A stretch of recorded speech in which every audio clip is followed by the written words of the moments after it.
बिस्मिल्लाहिर्रहमानिर्रहीम।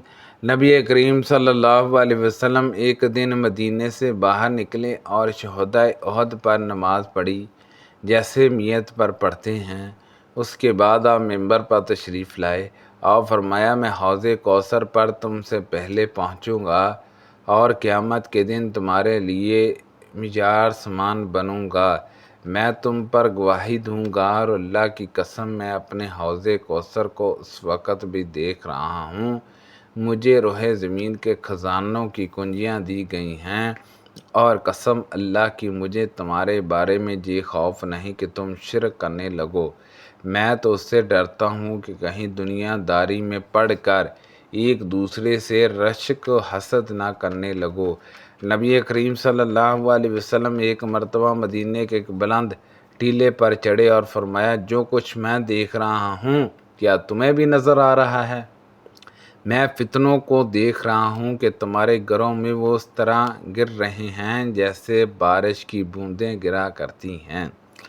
हमको ज़ैनब बिनत अबी जशा रज़ी अल्लाह अन्हा ने खबर दी कि एक दिन नबी करीम सल्लल्लाहु अलैहि वसल्लम उनके घर तशरीफ़ लाए तो आप बहुत परेशान नज़र आ रहे थे और ये फरमा रहे थे कि अल्लाह ताला के सिवा और कोई मबूद नहीं।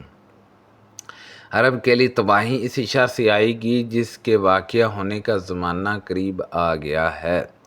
आज याजूज माजूज की दीवार में इतना शिगाफ पैदा हो गया है और आपने उंगलियों से हल्का बनाकर उसकी वजाहत की। उम्मुल मोमिनीन ज़ैनब रज़ी अल्लाह अन्हा ने बयान किया, मैंने अर्ज़ किया, या रसूलल्लाह सल्लल्लाहु अलैहि वसल्लम, हम में नेक लोग होंगे फिर भी हम हलाक कर दिए जाएंगे।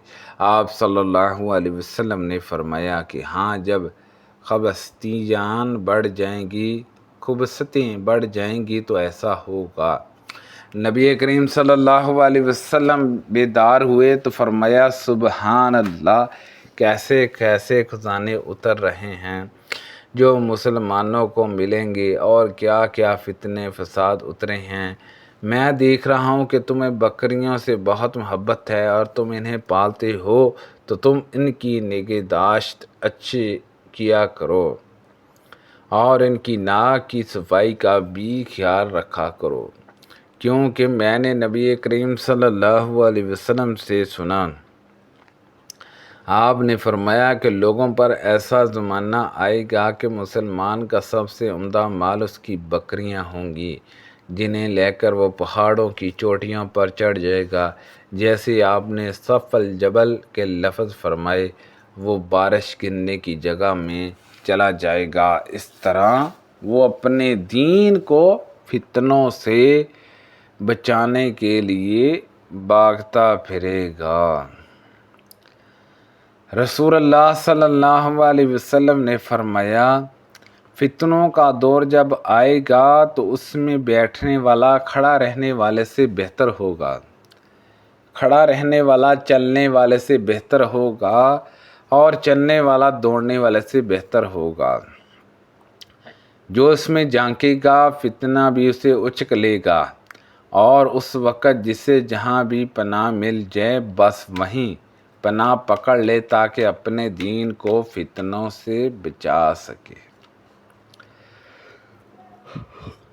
नमाज़ों में एक नमाज ऐसी है कि जिससे वो छूट जाए गोया उसका घर बार सब बर्बाद हो गए, और वो असर की नमाज है।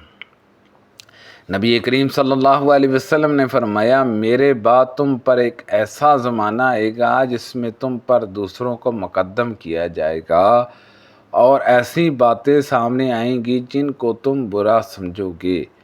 लोगों ने अर्ज़ किया, या रसूलल्लाह सल्लल्लाहु अलैहि वसल्लम, उस वक़्त हमें आपका आप क्या हुक्म फरमाते हैं?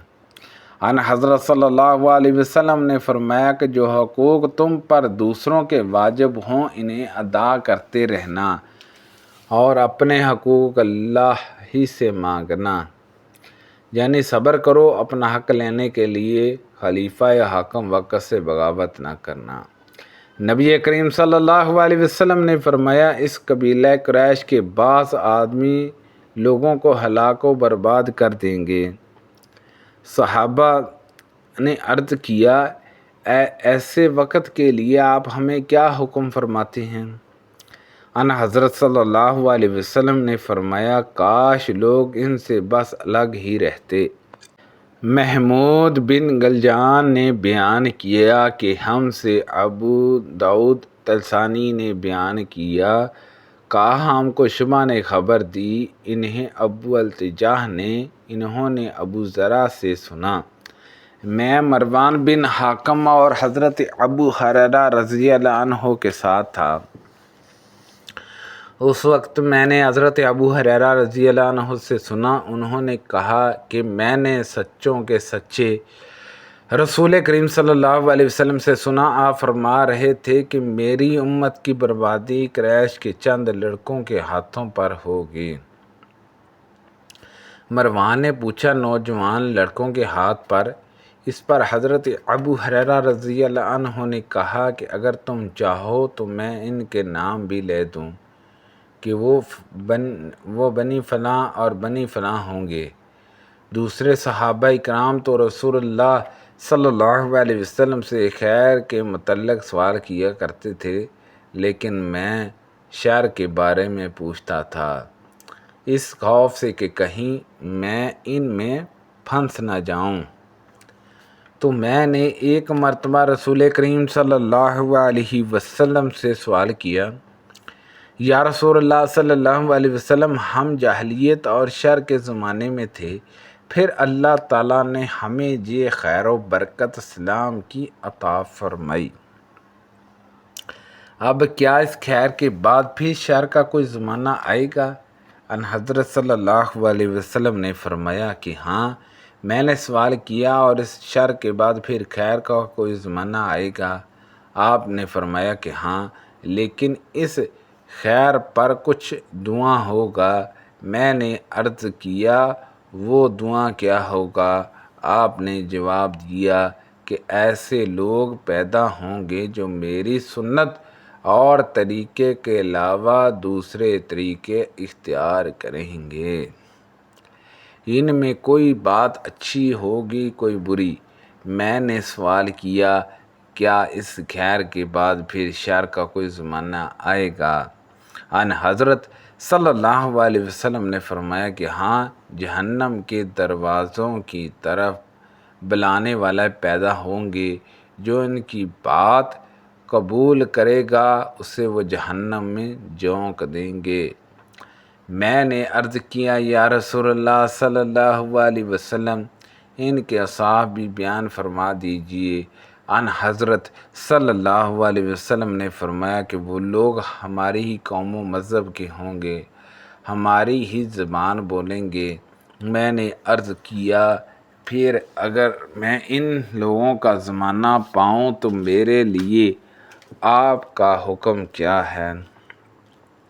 ان حضرت صلی اللہ علیہ وسلم نے فرمایا کہ مسلمانوں کی جماعت اور ان کے امام کے تابع رہو۔ میں نے عرض کیا اگر مسلمانوں کی کوئی جماعت نہ ہو اور نہ ان کا کوئی امام ہو؟ آپ نے فرمایا پھر ان تمام فرقوں سے اپنے کو الگ رکھنا، اگرچہ تجھے اس کے لیے کسی درخت کی جڑ چبانی پڑے، جہاں تک کہ تیری موت آ جائے اور تو اسی حالت پر ہو، تو یہ تیرے حق میں ان کی صحبت میں رہنے سے بہتر ہوگا۔ سبحان اللہ عز و جل۔ اللہ پاک سے دعا ہے کہ اللہ پاک ان حدیثوں پر عمل کرنے کی توفیق عطا فرمائے۔ کو پڑھنے میں غلطی کوتاہی ہو گئی ہو تو اللہ پاک معاف فرمائے۔ صدقہ جاریہ سے زیادہ دوسرے لوگوں تک شیئر کیجئے۔ اللہ پاک ہم سب کو صحت و تندرستی عطا فرمائے۔ آمین بجاہ النبی الامین صلی اللہ علیہ وسلم۔